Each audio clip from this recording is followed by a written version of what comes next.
Hello everyone, welcome back to Taiyari Online. मैं सुधा।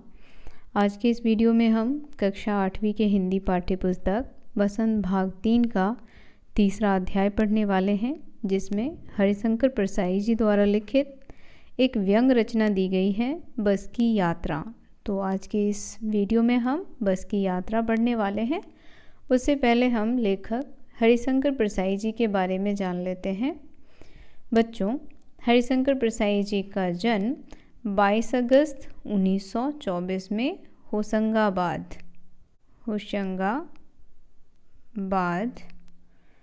मध्य प्रदेश में हुआ। इनका जन्म होशंगाबाद मध्य प्रदेश में हुआ। बच्चों, हरिशंकर परसाई जी हिंदी के पहले रचनाकार हैं जिन्होंने व्यंग मतलब होता है ऐसी रचना जो हंसी मजाक से ओतप्रोत हो, उसे हम व्यंग रचना कहते हैं। इसमें क्या होता है बच्चों, व्यंग रचना में हम कड़वी से कड़वी बात भी हंसी मजाक में अगर किसी को कह दें तो उसे बुरा भी नहीं लगता और हम अपनी बातों को सामने वाले को कह भी देते हैं। तो हरिशंकर परसाई जी हिंदी के पहले रचनाकार हैं जिन्होंने व्यंग को विद्या का दर्जा दिलाया और इसे हल्के फुल्के मनोरंजन की परंपरागत परिधि से उबारकर समाज के व्यापक प्रश्नों से जोड़ा। बच्चों, उन्होंने व्यंग के माध्यम से कड़वी बातों को लोगों के सामने हंसी मजाक के रूप में प्रस्तुत किया। हरिशंकर परसाई जी द्वारा लिखित जो व्यंग रचनाएं हैं वह समाज के लोगों के मन में गुदगुदी ही नहीं पैदा करती थी, बल्कि उन्हें सामाजिक वास्तविकताओं के आमने सामने खड़ा करती थी। बच्चों, हरिशंकर परसाई जी की मृत्यु 10 अगस्त 1995 को हुई। चलिए अब हम इनके द्वारा लिखित व्यंग रचना बस की यात्रा पढ़ते हैं। तो चलिए बच्चों, अब हम इस व्यंग रचना को पढ़ना आरंभ करते हैं। बस की यात्रा। हम 5 मित्रों ने तय किया कि शाम 4 बजे की बस से चलें। पन्ना से इसी कंपनी की बस सतना के लिए घंटे भर बाद मिलती है, जो जबलपुर की ट्रेन मिला देती है। सुबह घर पहुंचेंगे। हम में से 2 को सुबह काम पर हाजिर होना था, इसीलिए वापसी का यही रास्ता अपनाना जरूरी था।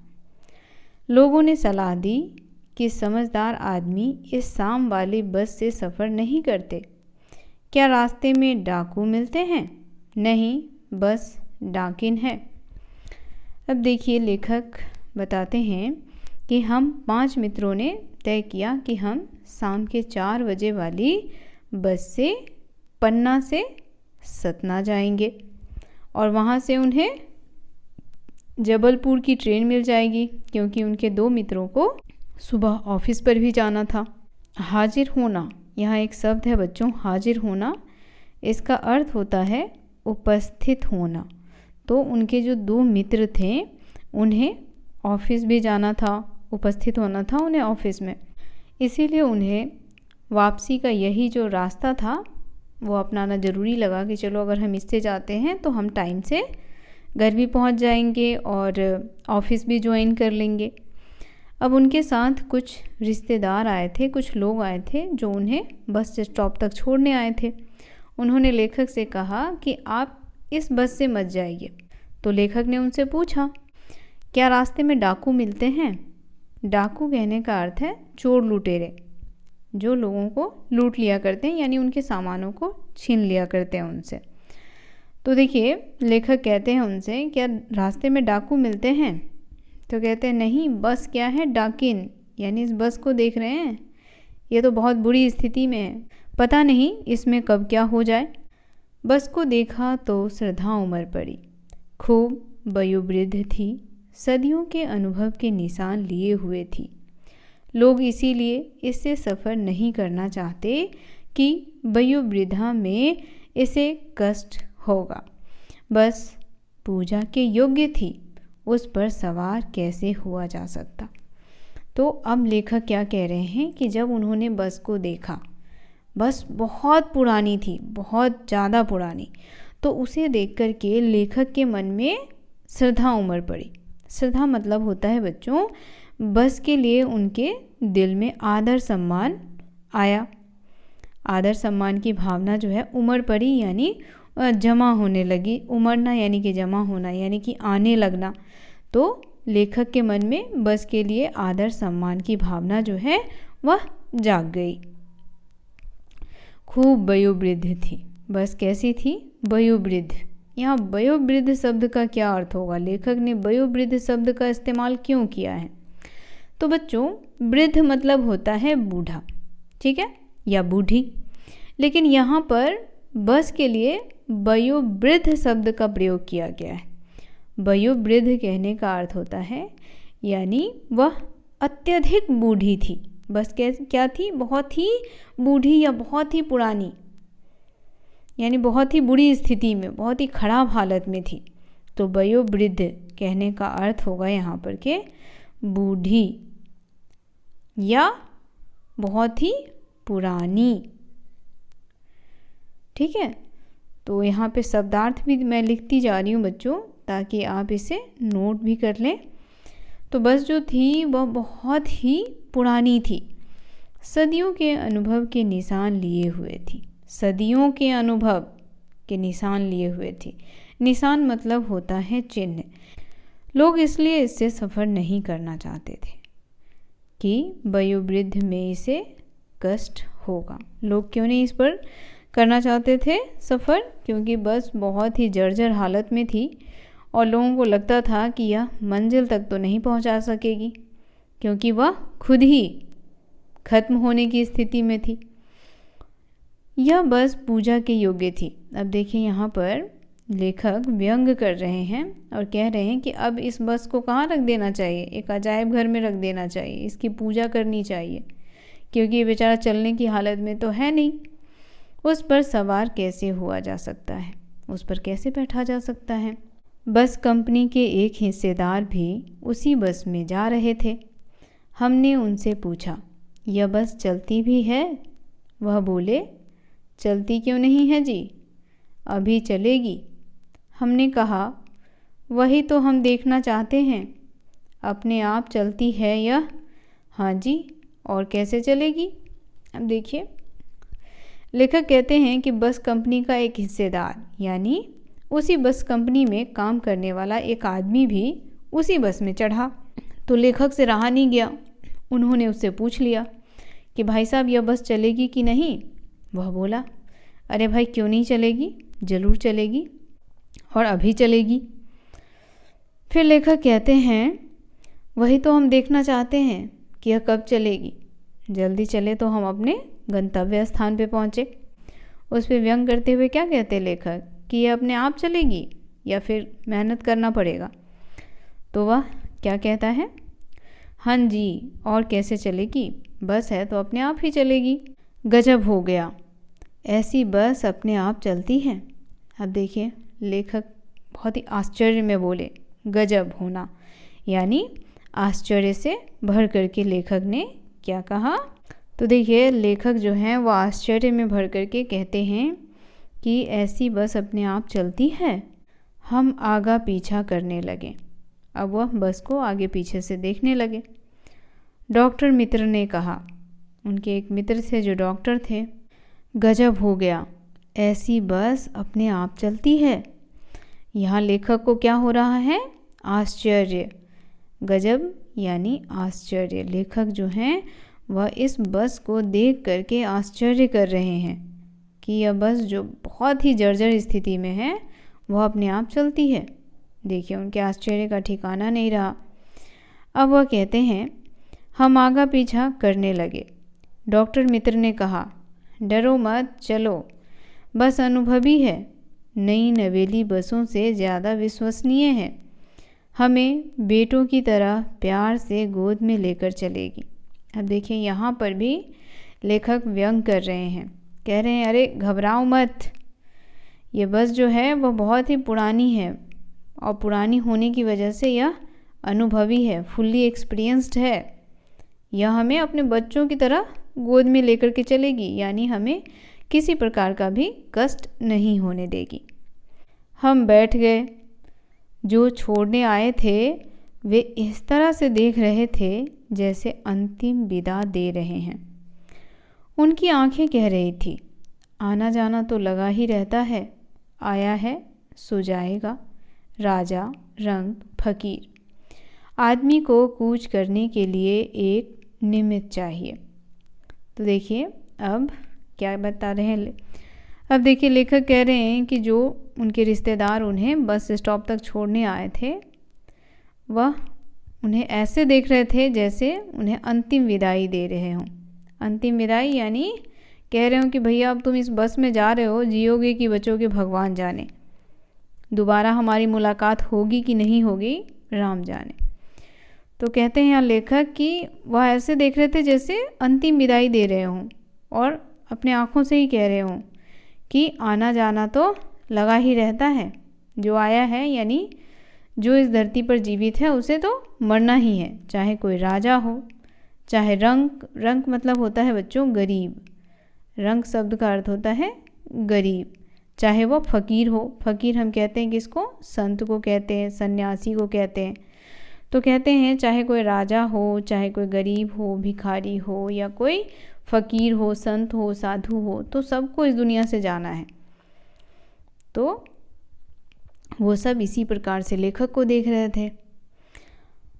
आदमी को कूच करने के लिए एक निमित्त चाहिए।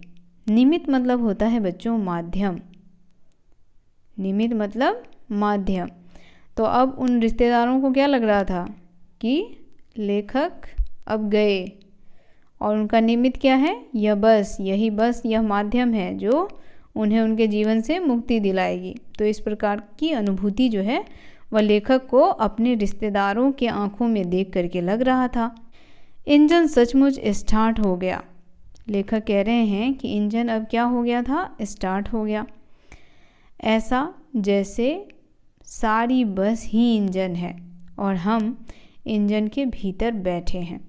लेखक कह रहे हैं भैया बस स्टार्ट हो गई थी, इंजन को स्टार्ट कर दिया गया था और बस इतनी खटारा थी कि ऐसा लग रहा था पूरे बस में इंजन ही लगा हो, पूरा बस ही कांप रहा था। कांच बहुत कम बचे थे, जो बचे थे उनसे हमें बचना था।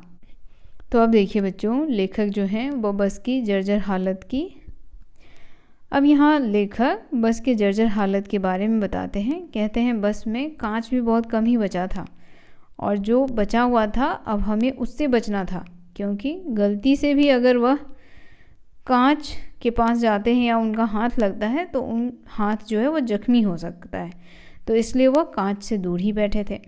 तो बच्चों यहाँ लेखक क्या कह रहे हैं कि बस में बहुत ही कम कांच बचे थे, यानी बस के जो शीशे थे वह टूटे फूटे थे और कहते हैं कि जो बचे थे उससे हमें क्या था, बचना था।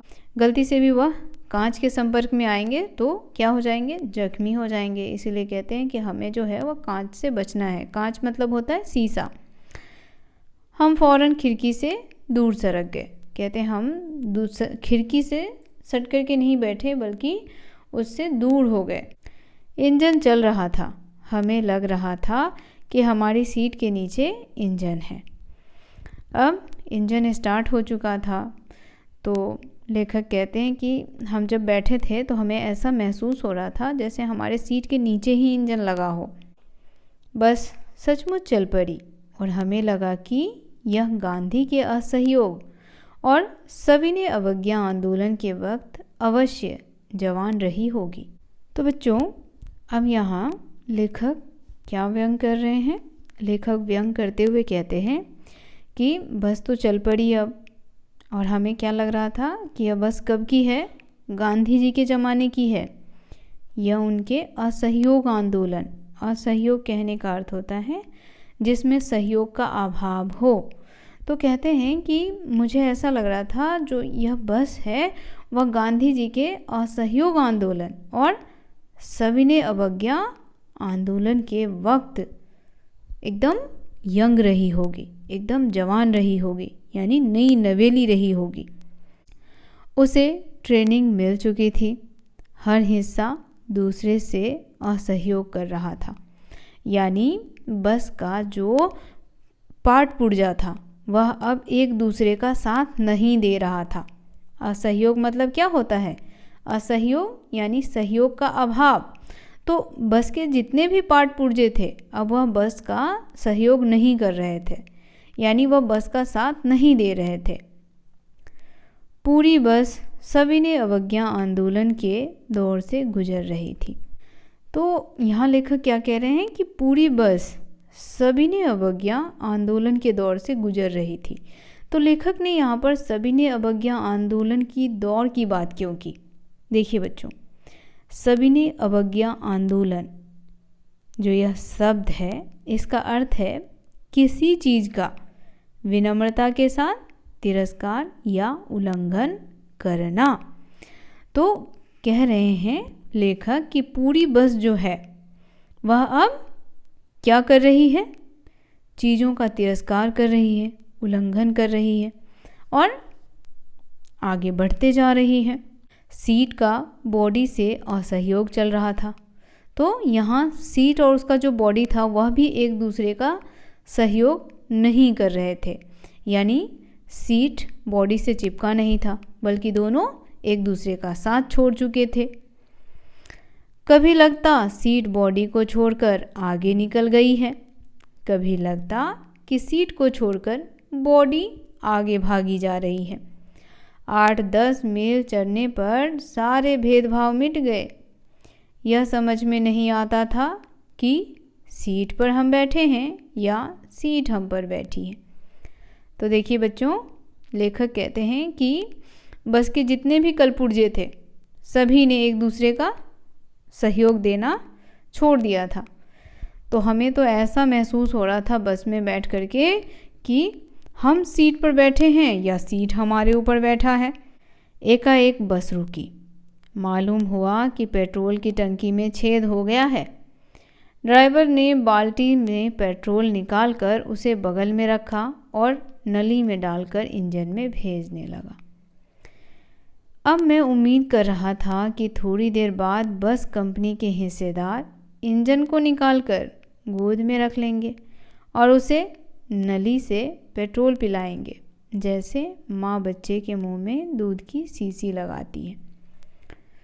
तो लेखक यहाँ फिर व्यंग करते हुए कहते हैं कि बस की, अब देखिए बच्चों, बस की जर्जर हालत को देख करके अब लेखक क्या कहते हैं कि एकाएक बस जो है वो रुक गई।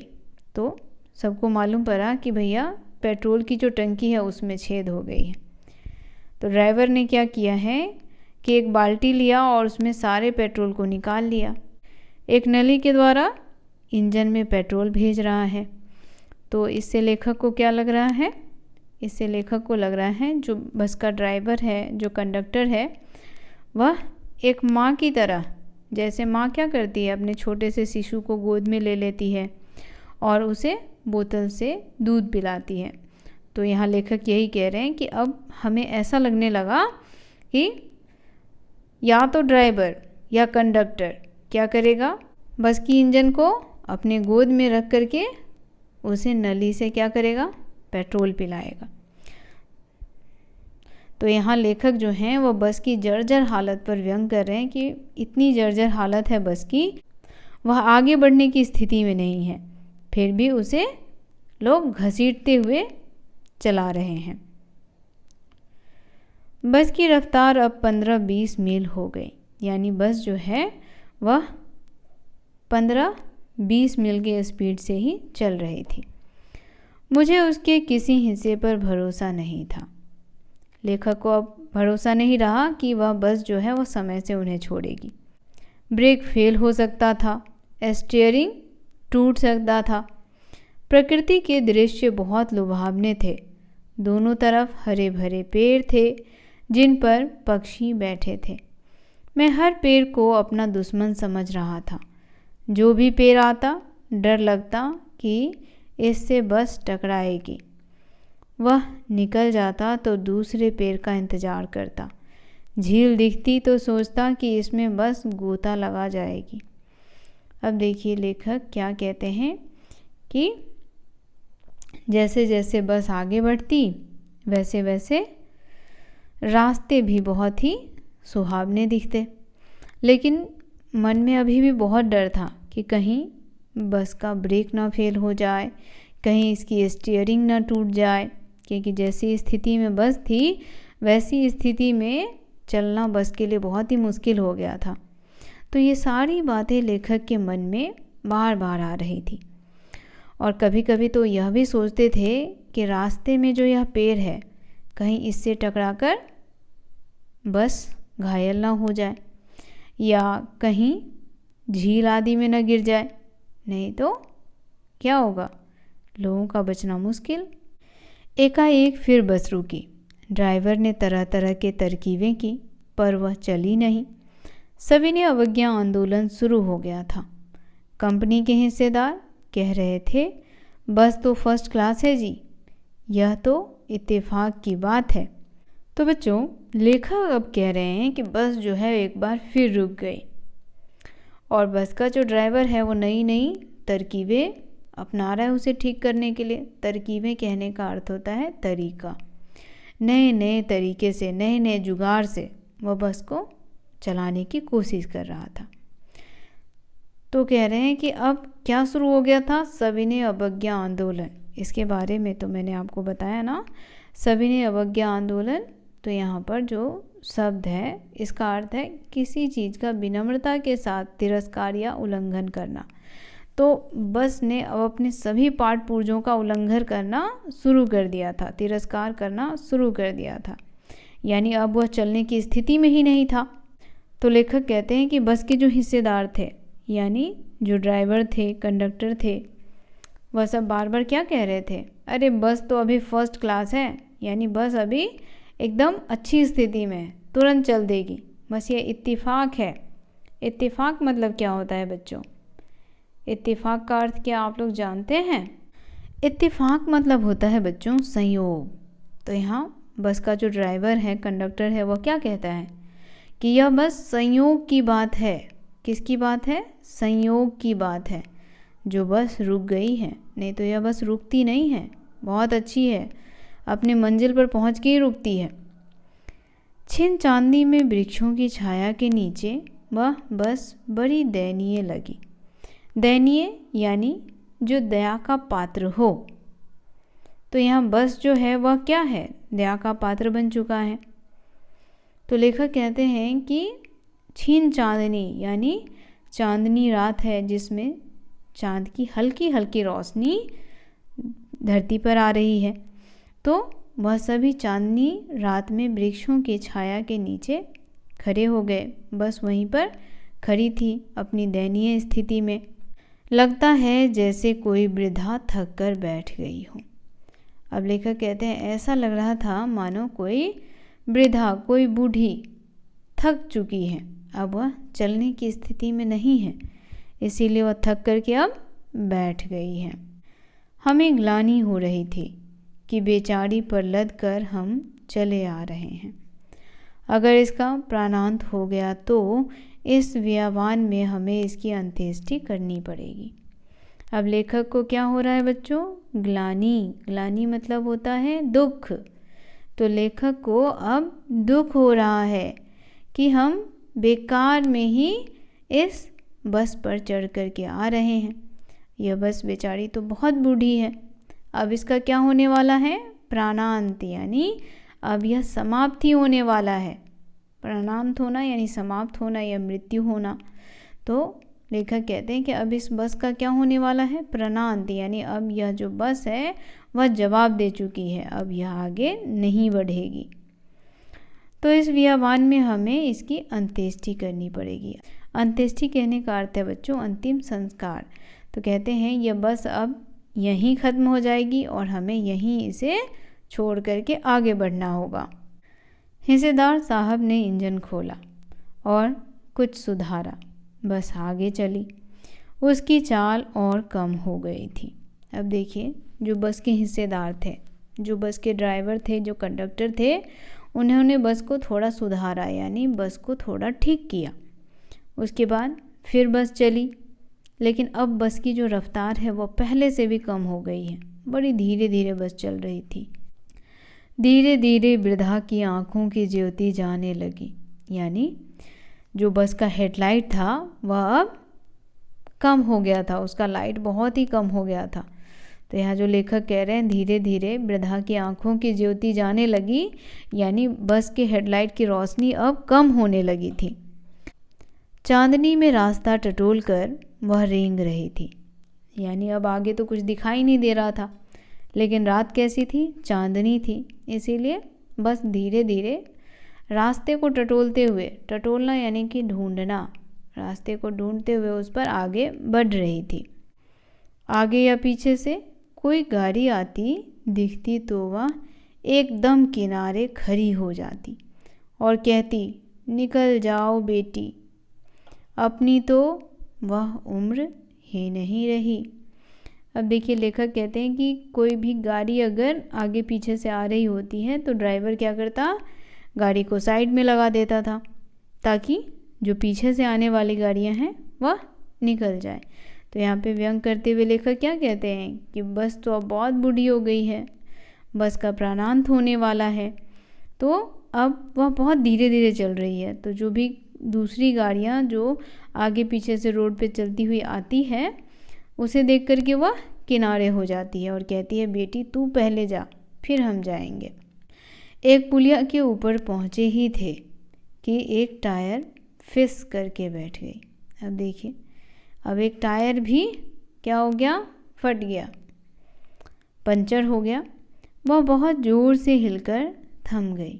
अगर स्पीड में होती तो उछलकर नाले में गिर जाती। मैंने उस कंपनी के हिस्सेदार की तरफ पहली बार श्रद्धा भाव से देखा। तो बच्चों, यहाँ लेखक कहते हैं कि अब जैसे ही बस पुलिया पर पहुंची, पुलिया मतलब होता है पुल, तो जैसे ही बस पुल पर पहुंची वैसे ही बस का जो टायर है वह जवाब दे गया, यानी बस का टायर फट गया और बस ज़ोर से हिलने लगी, यानी बस के अंदर अब कंपन होने लगी। लेखक बताते हैं कि अगर उसमें थोड़ी भी स्पीड होती बस में तो बस क्या हो जाती, पलट जाती, गिर जाती। मैंने उस कंपनी के हिस्सेदार की तरफ पहली बार श्रद्धा भाव से देखा। किसकी तरफ देख रहे हैं, तो जो उस कंपनी के हिस्सेदार हैं उसकी तरफ।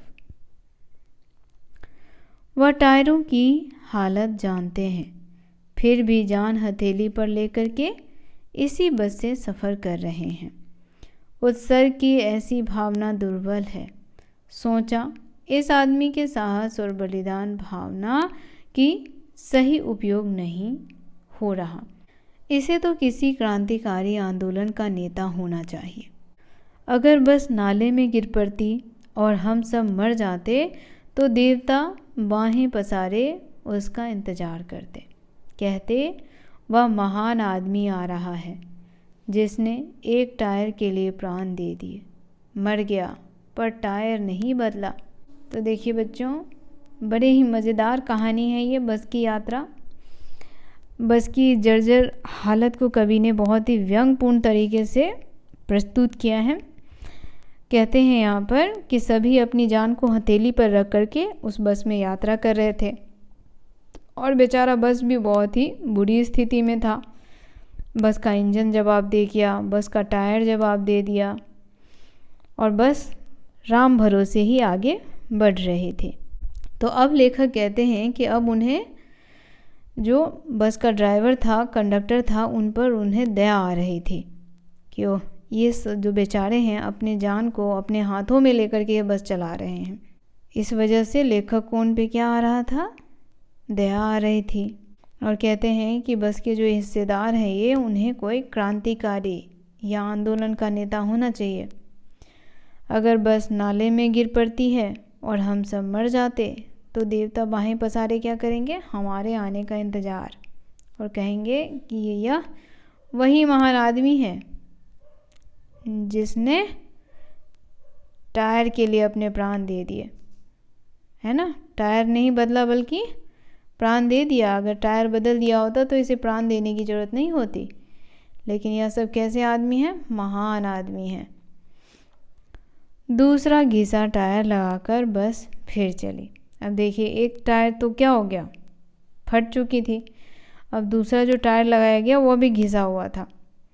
अब हमने वक्त पर पन्ना पहुंचने की उम्मीद छोड़ दी थी।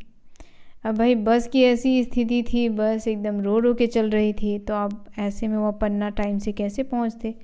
तो इसलिए लेखक कह रहे हैं कि हमने अब पन्ना टाइम से पहुंचने की उम्मीद जो है वो छोड़ दी थी। पन्ना कभी भी पहुंचने की उम्मीद छोड़ दी थी, यानी अब तो उन्हें बिल्कुल ही उम्मीद नहीं थी कि वह पन्ना पहुंच भी पाएंगे कि नहीं। अब कहते हैं पन्ना क्या है, कहीं भी कभी भी पहुंचने की उम्मीद छोड़ दी थी। कहते हैं पन्ना क्या है, अब तो उन्हें यह भी उम्मीद नहीं था कि यह कहीं भी कभी भी पहुंच सकते हैं, यानी सारी उम्मीदें खत्म हो गई थी लेखक की। लगता था जिंदगी इसी बस में गुजारनी है और इससे सीधे उस लोक को प्रयाण कर जाना है। और कहते हैं कि बस यह जीवन की सचमुच अंतिम यात्रा नज़र आ रही है। ऐसा लग रहा है जैसे जीवन का अंत होने वाला है। इस पृथ्वी पर उसकी कोई मंजिल नहीं। हमारी बेताबी तनाव खत्म हो गए। हम बड़े इत्मीनान से घर की तरफ बैठ गए। चिंता जाती रही, हंसी मजाक चालू हो गया। अब देखिए अंत में लेखक जो हैं वह भी हार मान गए कि अब नहीं लगता है कि हम समय पर अपने घर पहुंच पाएंगे, क्योंकि बस की जो स्थिति है वह बहुत ही दयनीय है। बस अब चलने की स्थिति में नहीं है, तो वह घर कैसे पहुंचेंगे। तो उन्होंने अपनी बेताबी, यानी जो उनके अंदर बेताबी थी घर पहुंचने की, वह अब ख़त्म हो गई थी। तनाव मुक्त हो गए थे और बड़े इत्मीनान से बैठे थे। सारी चिंता फिक्र छोड़ दिए और सोचे चलो भाई अब हंसते फिरते। तो बच्चों अब लेखक जो हैं वो बड़े इत्मीनान के साथ घर की तरफ मुँह करके बैठ गए। अब घर पहुंचने की तो उम्मीद उन्होंने छोड़ ही दी। तो बड़े इत्मीनान के साथ, इत्मीनान कहने का अर्थ क्या होता है, यानी बड़ी तसल्ली के साथ घर की तरफ मुंह करके बैठ गए और सारी चिंता फिक्र को छोड़ दिया और हंसी मजाक चालू हो गए। तो ये थी बच्चों हरिशंकर परसाई जी की बस की यात्रा, जो उनके द्वारा लिखित एक व्यंग रचना है। बहुत ही मज़ेदार कहानी है जिसमें बहुत मज़ा आया। आपको यह वीडियो कैसा लगा कमेंट करके बताना बिल्कुल ना भूलें। वीडियो पसंद आया हो बच्चों तो इसे लाइक करें, शेयर करें, हमारे चैनल को सब्सक्राइब और फॉलो करना तो बिल्कुल ना भूलें। मिलते हैं आपसे इसी अध्याय के प्रश्न अभ्यास के साथ। तब तक के लिए आप सभी का धन्यवाद।